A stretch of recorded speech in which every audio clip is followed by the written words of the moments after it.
You won't believe what I did when I found out my boyfriend's ex was still controlling his life. I made her lose everything she cared about, and by the time she realized what was happening, it was already too late. But let me tell you how this all started, because the revenge I planned was so perfect, she never saw it coming. 3 months ago, I met this sweet old lady named Margaret at the coffee shop where I work part-time. She was probably in her 70s, always dressed nicely with her gray hair in a neat bun. Every Tuesday and Thursday, she would come in around 2 o'clock and order the same thing, a small coffee with extra cream and a blueberry muffin. What made Margaret special wasn't just her kindness, but how she always had time to listen to everyone's problems. Margaret would sit at the corner table by the window and somehow, people just felt comfortable talking to her. She had this gentle way about her that made you feel like your troubles mattered. I started looking forward to her visits because she always asked about my day and actually cared about the answer. She told me stories about her late husband Henry and how they had been married for 45 years before he passed away 2 years ago. "Emma dear," she would say to me, "kindness is like a boomerang. What you send out into the world always comes back to you. Sometimes it takes a while, but it always does." I didn't know then how important those words would become in my life. During one of our chats, I told Margaret about this guy I had been talking to online for about a month. His name was Jake and he seemed really nice. We had met on a dating app and our conversations were amazing. He was funny, sweet, and seemed genuinely interested in getting to know me. We would text for hours every day, and he would send me good morning and good night messages that made my heart flutter. Margaret smiled when I told her about Jake. "Young love is such a beautiful thing," she said, stirring her coffee slowly. "Just remember, Emma, the right person will never make you question your worth. They'll add to your happiness, not create drama in your life." I thought Jake was that person. We had so much in common. We both loved hiking, old movies, and Italian food. He worked as a marketing manager at some company downtown, and he seemed to have his life together. After a month of talking, he finally asked me out on a real date. I was so excited when Jake suggested we go to this fancy Italian restaurant called Romano's on Friday night. I had never been there before, but I had heard it was expensive and really romantic. I spent the entire week planning what to wear, and even got my hair done at the salon. This felt like it could be the start of something special. The day of our date, I was practically bouncing with excitement. I told Margaret all about it when she came in for her usual coffee. "I'm so nervous but so excited," I told her. "I really think this could be something real." Margaret patted my hand gently. "Just be yourself, dear. If he's the right one, that will be enough. And remember, watch how he treats others. That tells you everything you need to know about a person's character." I finished my shift at 5 and rushed home to get ready. I chose a beautiful blue dress that brought out my eyes, did my makeup carefully, and even painted my nails. By 7 o'clock, I was ready and waiting for Jake to pick me up. Our reservation was for 8, so we had plenty of time. 7:30 came and went. No jaque. I texted him asking if everything was okay, but there was no response. By 8 o'clock, I was starting to worry. Maybe there was traffic or maybe his phone died. I called the restaurant and pushed our reservation back to 8:30, hoping he was just running late. But 8:30 turned into 9, and 9 turned into 9:30. I tried calling Jake multiple times, but it went straight to voicemail. My heart was sinking, and I felt so embarrassed. I had been so excited about this date. And now I was sitting alone in my apartment in a fancy dress with nowhere to go. Finally, at almost 10 o'clock, my phone buzzed with a text from Jake. My heart jumped, thinking maybe there was some emergency or good reason for him being so late. But when I read the message, I felt like someone had punched me in the stomach. "Hey Emma. Sorry, but I can't make it tonight. My ex Sarah called and she really needs me right now. She's going through some stuff and I'm the only one who can help her. Rain check." I stared at that message for probably 5 minutes, reading it over and over again. He had canceled our first date. A date I had been looking forward to for a week, because his ex-girlfriend called and needed him? Not because of a family emergency or work crisis, but because his ex wanted his attention. I felt so many emotions at once. I was hurt, angry, disappointed, and honestly pretty humiliated. I had gotten all dressed up, rearranged my schedule, and been so excited about this date, only to be ditched for his ex-girlfriend. I didn't even respond to his text that night. I just changed out of my dress, washed off my makeup, and went to bed feeling terrible about myself. Was I not important enough? Was I just a backup plan while he figured things out with his ex? The next day, I went to work still feeling upset about what had happened. When Margaret came in for her usual coffee, she took one look at my face and knew something was wrong. "What happened, dear?" she asked, settling into her usual seat. "You look like someone stole your sunshine." I told her everything about Jake canceling our date for his ex-girlfriend. Margaret listened carefully, nodding and making little sympathetic sounds. When I finished, she was quiet for a moment, just stirring her coffee thoughtfully. "Emma," she said finally, "I'm sorry that happened to you, but you know what? This tells you everything you need to know about this young man's priorities. When someone shows you who they are, believe them the first time. But maybe it really was an emergency," I said, still trying to make excuses for Jake. "Maybe she was in trouble or something serious happened." Margaret shook her head gently. "Dear, if it was a true emergency, he would have called you immediately to explain, not sent a casual text 3 hours after your date was supposed to start. He would have rescheduled properly and made sure you knew how sorry he was. This sounds like someone who doesn't respect your time or feelings." Deep down, I knew Margaret was right, but I wasn't ready to give up on Jake yet. Maybe this was just a one-time thing. Maybe he really did have a good reason. 2 days later, Jake texted me again. "Hey Emma, I'm really sorry about Friday. Sarah was having a panic attack, and I had to go calm her down. She doesn't have anyone else. Can we try again this week?" Against my better judgment and Margaret's advice, I agreed to give him another chance. We made plans for Wednesday night, just something casual, dinner at a regular restaurant and maybe a movie after. I told myself that everyone deserves a second chance. And maybe he really had been in a tough situation. Wednesday came, and I was more cautious with my expectations this time. I didn't get as dressed up, and I didn't get my hopes up too high. We were supposed to meet at 6:30 at a restaurant near the movie theater. At 6:15, just as I was getting ready to leave, my phone rang. It was Jake. "Emma, I am so sorry," he said, and I could immediately tell what was coming. "Sarah just called me crying. She found out her dad is sick and she's really scared. She needs someone to drive her to the hospital. I have to go help her." This time, I felt more angry than hurt. "Jake, this is the second time you've canceled on me for Sarah. Are you sure you're ready to be dating other people?" "It's not like that," he said quickly. "Sarah and I are just friends now. She just doesn't have anyone else to turn to when things get tough. I can't just abandon her when she needs help." "What about abandoning me?" I asked. I rearranged my schedule again for this date. I know, and I feel terrible. But this is different. It's a family emergency. Her dad might be really sick. I wanted to point out that he had used the phrase "might be," and that Sarah seemed to have a lot of emergencies that only he could handle, but I was too frustrated to argue. "Fine, Jake, but this is the last time. I promise it won't happen again. Sarah just needs to get through this rough patch, and then everything will be normal." After I hung up, I sat in my car for a few minutes, trying to process what had just happened. 2 dates, 2 cancellations, both for the same ex-girlfriend. Margaret's words kept echoing in my head. When someone shows you who they are, believe them the first time. The next day at work, I was quieter than usual. When Margaret came in, she immediately noticed my mood. "Let me guess," she said, settling into her chair. "Jake?" I nodded and told her about the second canceled date. Margaret listened with a knowing look on her face. "Emma, honey, I've been on this earth for 73 years, and I can tell you that a man who keeps choosing his ex-girlfriend over you will never stop choosing his ex-girlfriend over you. You deserve someone who puts you first, not someone who keeps you as a backup plan."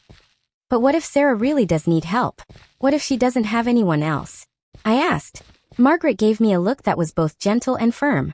"Dear, there are counselors, family members, other friends, and professionals who can help people through difficult times.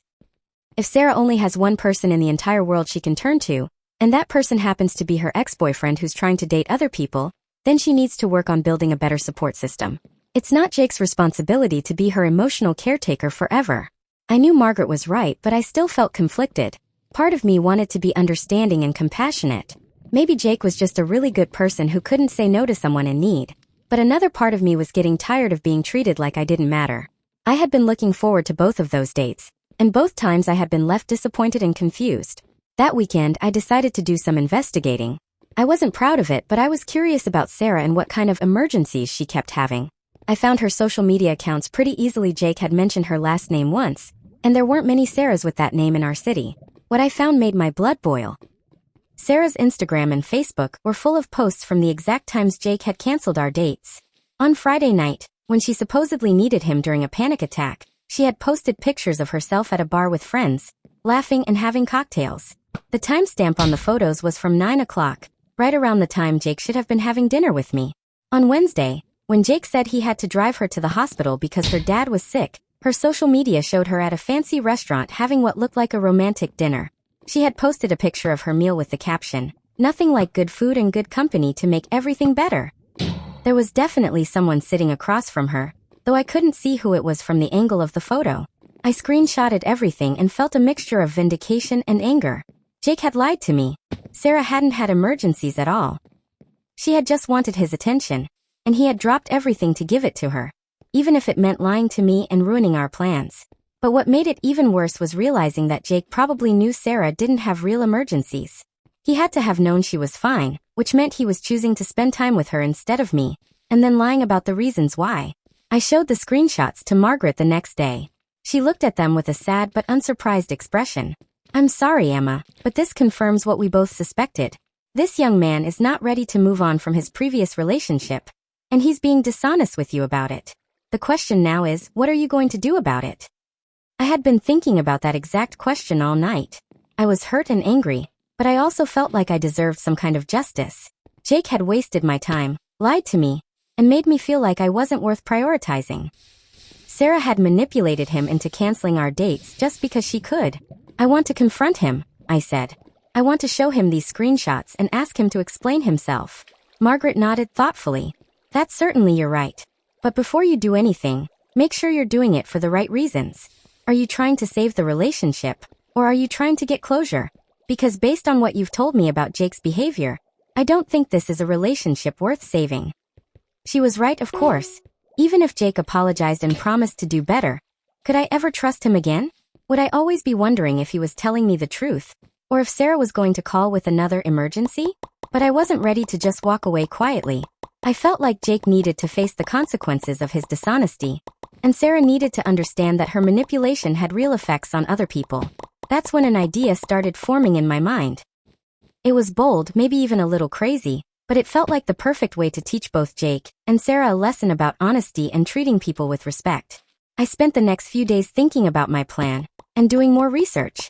I learned everything I could about Sarah's life, her job, her friends, her routines. I wasn't planning to do anything harmful or illegal, but I wanted to understand her world, so I could figure out the best way to show her how it felt to be manipulated and lied to. Sarah worked at a high-end boutique in the fancy part of town. She was very active on social media and seemed to care a lot about her image and reputation. She was always posting about her perfect life, her designer clothes, and how amazing everything was going for her. She also seemed to be dating someone new, based on her recent posts. There were pictures of flowers, fancy dinners, and romantic getaways, though she never showed the person's face. But whoever it was, they were clearly spending a lot of money on her and treating her very well. Meanwhile, Jake kept texting me, trying to set up another date. He seemed to think that his excuses had been believable, and that I would just keep giving him more chances. His messages were casual and confident, like he had no idea that I knew the truth about his lies. "Hey Emma, how about dinner this Friday? I promise no interruptions this time." Smiling face with smiling eyes. I stared at that text for a long time. The emoji at the end made me even more angry. How could he be so casual about lying to me? How could he put a smiley face after promising something he had already promised and broken twice?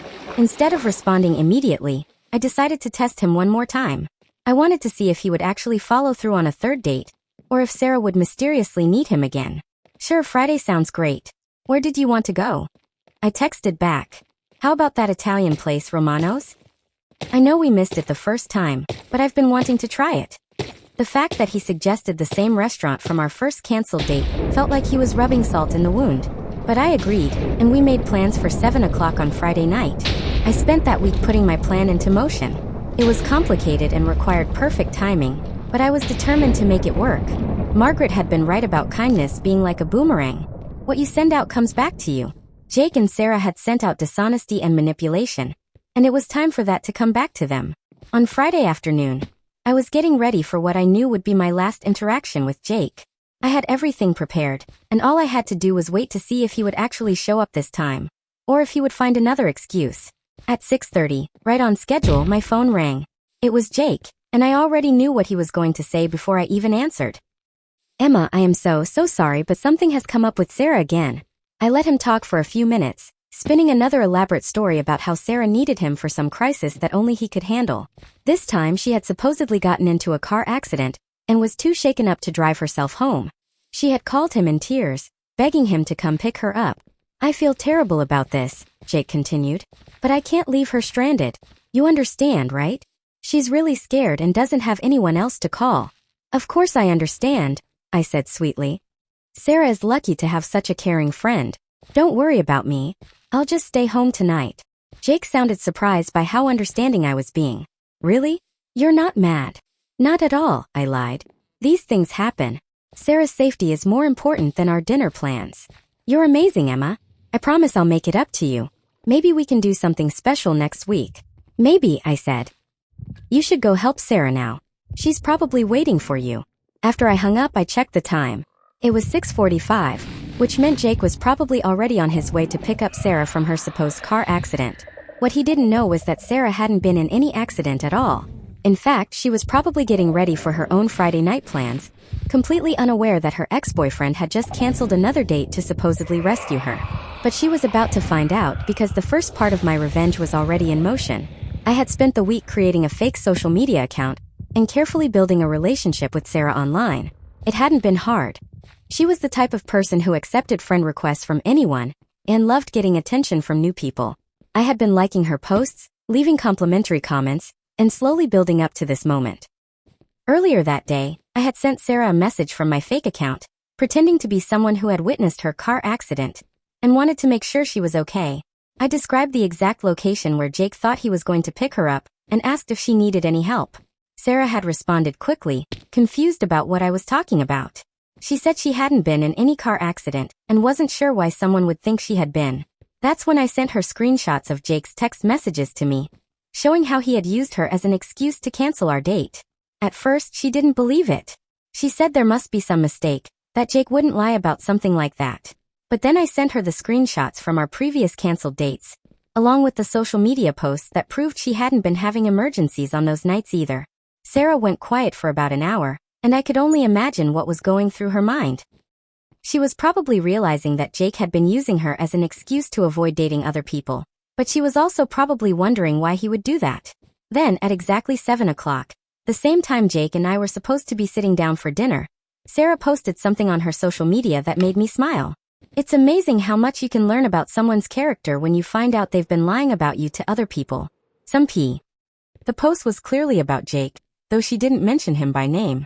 But anyone who knew about their relationship would be able to figure it out. And Jake, who followed all of her social media accounts obsessively, would definitely see it and realize that his lies had been exposed. But that was just the beginning of my revenge. The real consequences were still to come.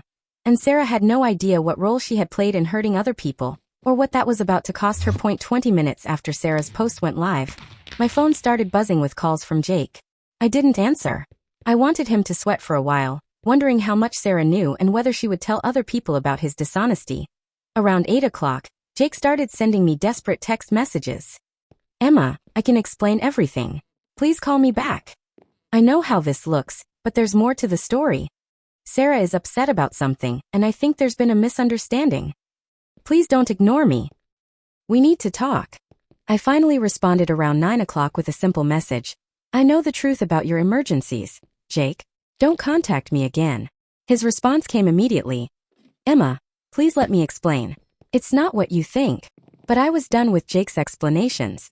I had given him multiple chances to be honest with me, and he had chosen to lie every single time. There was nothing left to explain, however. My revenge on Jake was nothing compared to what I had planned for Sarah. She might not have known that Jake was using her as an excuse, but she had been manipulating him into canceling our dates just because she could. She enjoyed having that power over her ex-boyfriend, even if it meant hurting innocent people in the process. Over the next few days, I watched as the drama unfolded between Jake and Sarah. She had confronted him about using her as an excuse, and he had apparently tried to convince her that the dates with me hadn't been important anyway. This had made Sarah even more angry, because it showed that he had no respect for anyone's time or feelings. They had several public arguments on social media, with Sarah making posts about trust and honesty while Jake tried to defend himself in the comments. It was messy and embarrassing for both of them, and their mutual friends started taking sides. But I wasn't satisfied yet. Sarah had learned that Jake had been lying about her, but she hadn't learned the deeper lesson about how her behavior affected other people. She still didn't understand that her need for attention and control had real consequences for others. That's where the second part of my plan came in. And it was going to hit Sarah where it hurt the most, her new relationship. Remember those romantic posts Sarah had been sharing?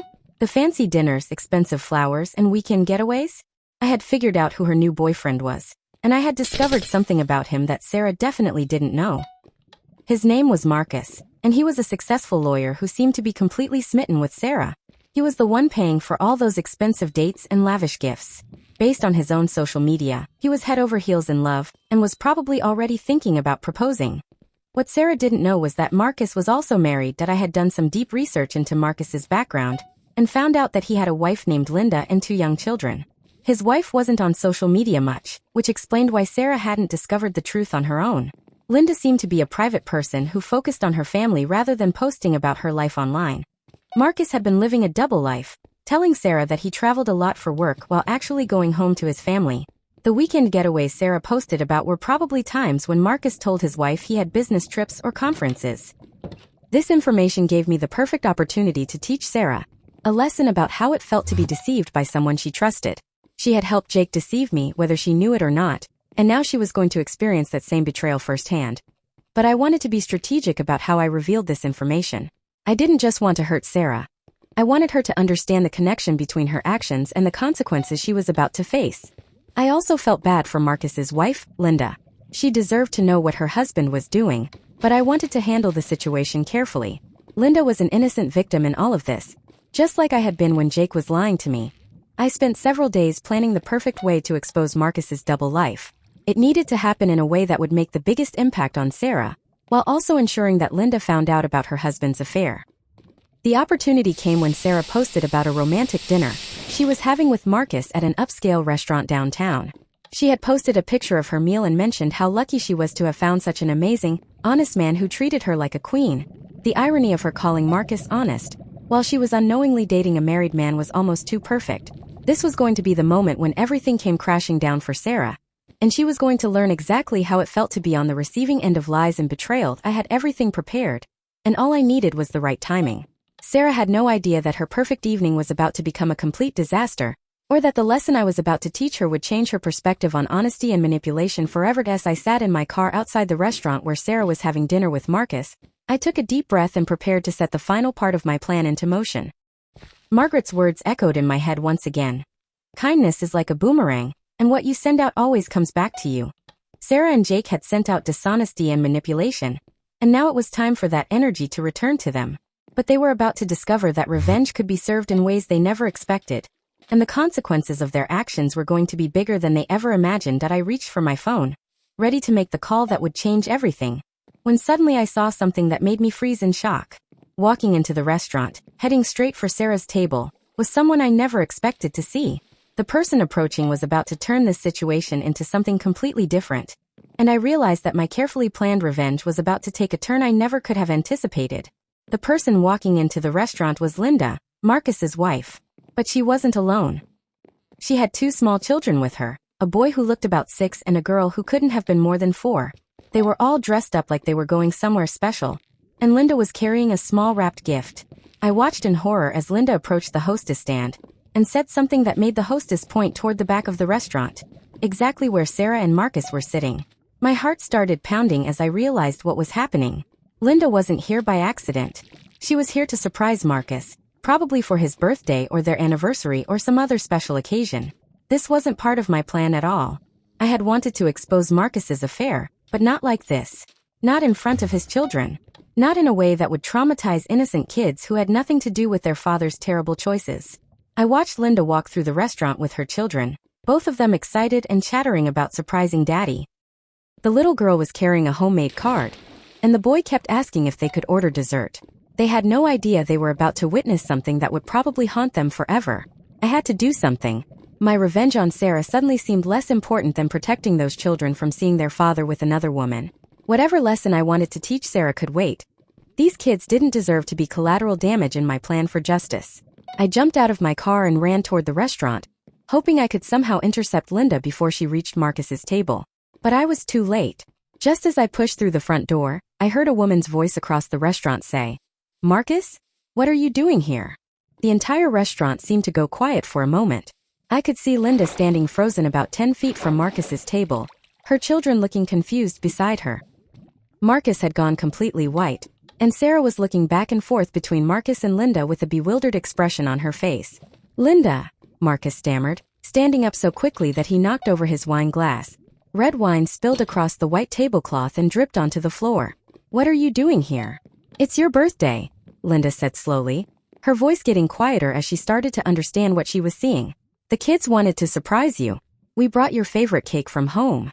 The little girl held up her handmade card. "Happy birthday, Daddy. I drew you a picture." Sarah was still sitting at the table, looking completely confused. "Marcus, who is this?" Marcus opened his mouth but no words came out. He looked like he was going to be sick. Linda's eyes moved from Marcus to Sarah, and I could see the exact moment when everything clicked into place for her. Her face went from confusion to shock to devastation in a matter of seconds. "Oh my God," she whispered. "You're on a date." The little boy tugged on his mother's dress. "Mommy, why does Daddy look scared?" That's when Sarah finally understood what was happening. Her face went pale as she looked at Linda and the children, then back at Marcus. "You're married," she said, her voice getting louder. "You have kids." Other people in the restaurant had started to notice the commotion. Conversations at nearby tables had stopped, and people were staring at the drama unfolding in front of them. Marcus was looking around frantically, probably trying to figure out how to handle the situation without making it worse. But there was no way to make this better. His wife had just caught him having a romantic dinner with another woman, and his children were watching the whole thing happen. "Linda, I can explain," Marcus said, but his voice was shaking. "Explain." Linda's voice was getting stronger now, fueled by anger. "Explain to me why you're having dinner with another woman on your birthday, instead of being home with your family? Explain to me why you told me you had to work late tonight." Sarah stood up from the table, looking like she wanted to disappear. "I didn't know," she said to Linda. "I swear I didn't know he was married." "How could you not know?" Linda demanded. "We've been together for 8 years." "He told me he traveled a lot for work," Sarah said weakly. "He said he was too busy for social media, and that's why there weren't any pictures of us together online." The little girl started to cry. She didn't understand what was happening, but she could tell that everyone was upset, and that something was very wrong. The boy was holding onto his mother's hand tightly, his eyes wide with fear. I felt terrible watching this scene unfold. This wasn't how I had wanted my revenge to work out. I had wanted Sarah to learn a lesson about honesty and manipulation, but I hadn't wanted to hurt innocent children or destroy a family. Linda picked up her daughter and took her son's hand. "We're leaving," she said to Marcus. "Don't you dare come home tonight. Don't call me, don't text me, don't try to contact us at all." "Linda, please," Marcus begged. "Let me explain. It's not what it looks like." "It's exactly what it looks like," Linda said, her voice cold now. "You lied to me, you lied to our children, and you've been having an affair. There's nothing to explain." She turned to leave but then stopped and looked back at Sarah. "And I don't care whether you knew or not. You should have asked more questions before getting involved with someone who was so secretive about his life." As Linda walked toward the exit with her children, the little girl looked back over her mother's shoulder at Marcus. "Daddy, aren't you coming with us?" she asked through her tears. Marcus's face crumpled, but he didn't move. He just stood there watching his family leave while Sarah sat back down at the table, looking stunned. I followed Linda and her children outside. I felt like I needed to do something to help, even though I was partially responsible for what had just happened. "Excuse me," I called out as Linda was putting her children in the car. She turned around, tears streaming down her face. "What do you want?" "I'm so sorry about what just happened," I said. "I know this is terrible timing, but I have some information that might help you." Linda looked at me suspiciously. "Who are you? How do you know what just happened?" I took a deep breath. "My name is Emma, and I've been investigating Marcus because he's been dating my friend Sarah. I found out he was married, and I was trying to figure out how to tell both of you what was going on. I never intended for it to happen like this." "You knew?" Linda asked, her voice getting angry again. "You knew my husband was having an affair and you didn't tell me?" "I only found out a few days ago," I said quickly. "I was trying to figure out the best way to handle it.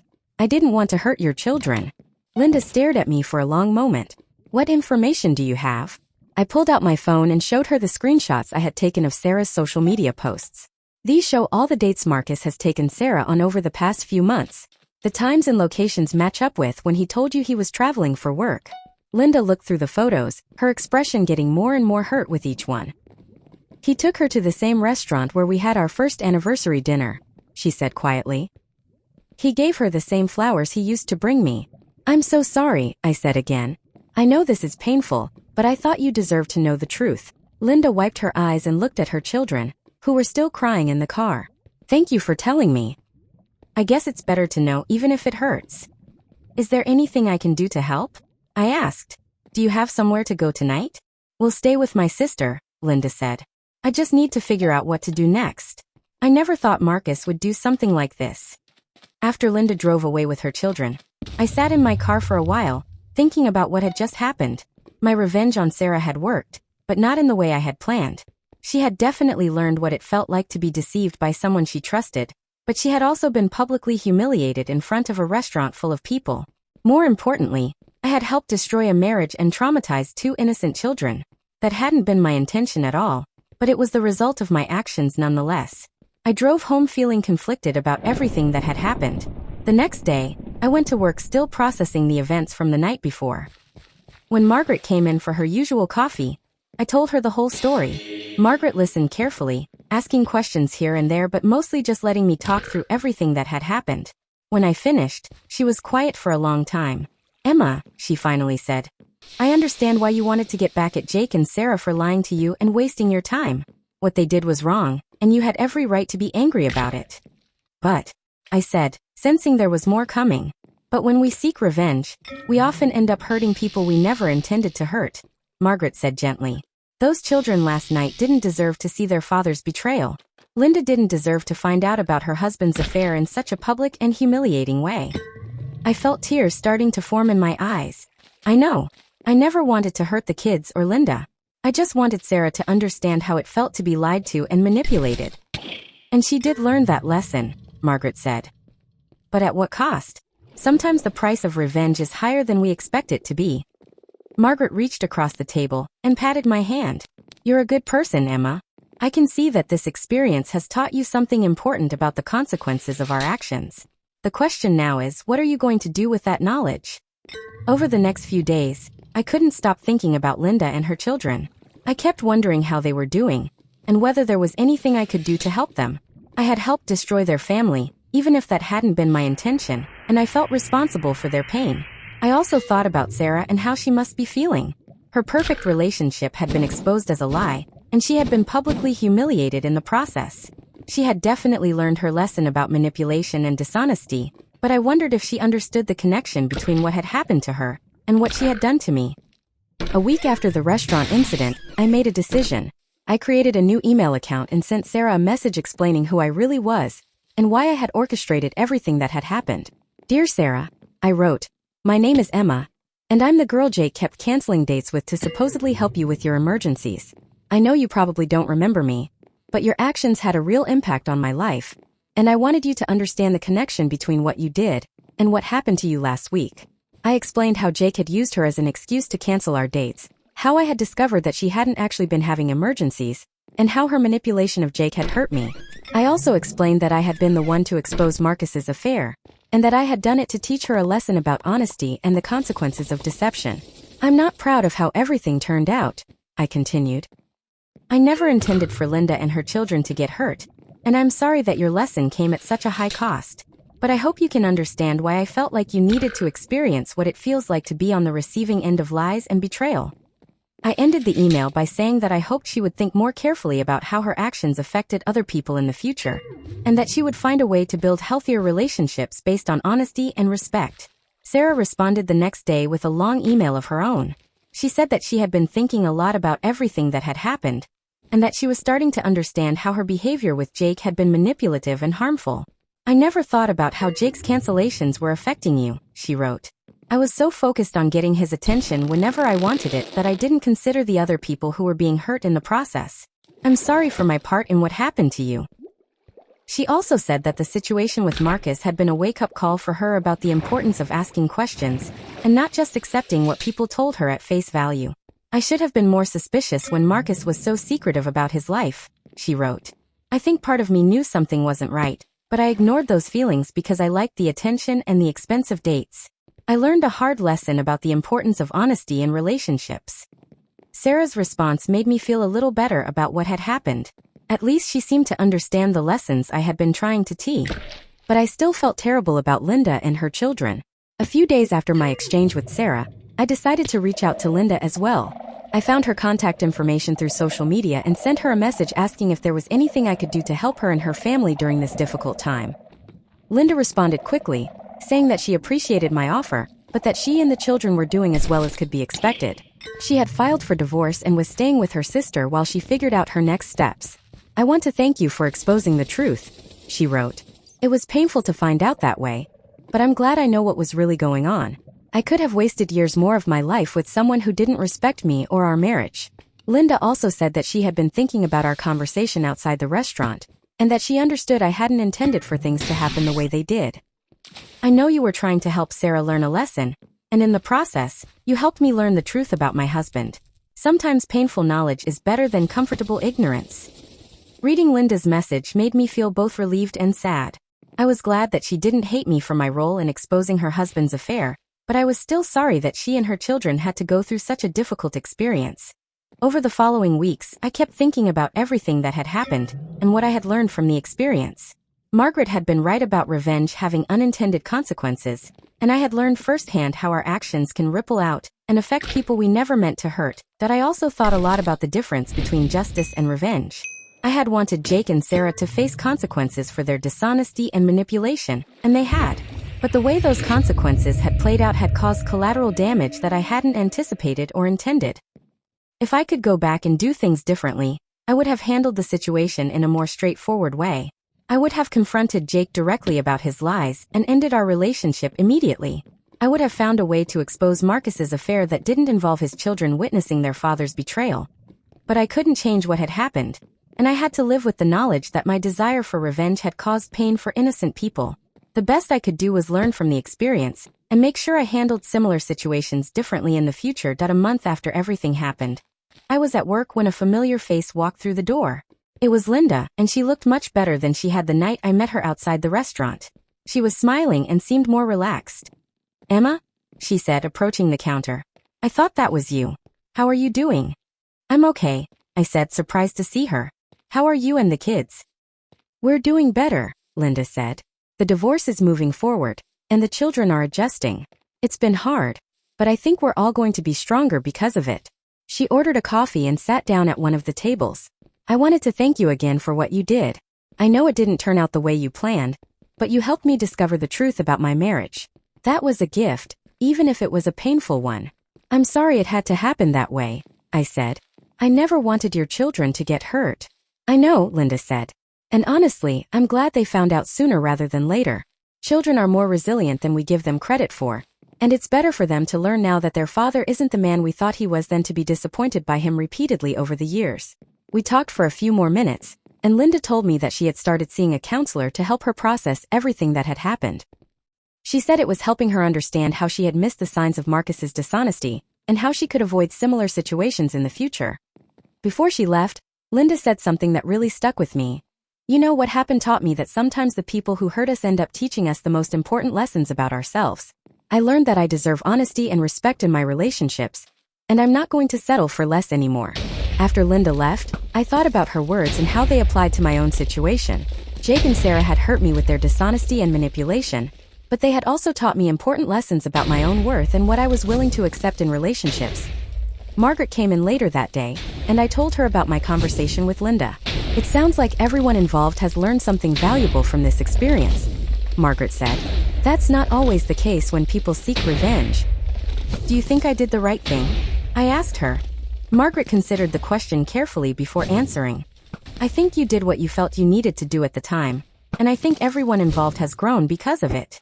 The methods weren't perfect, and people got hurt who didn't deserve it, but the outcomes weren't all bad either."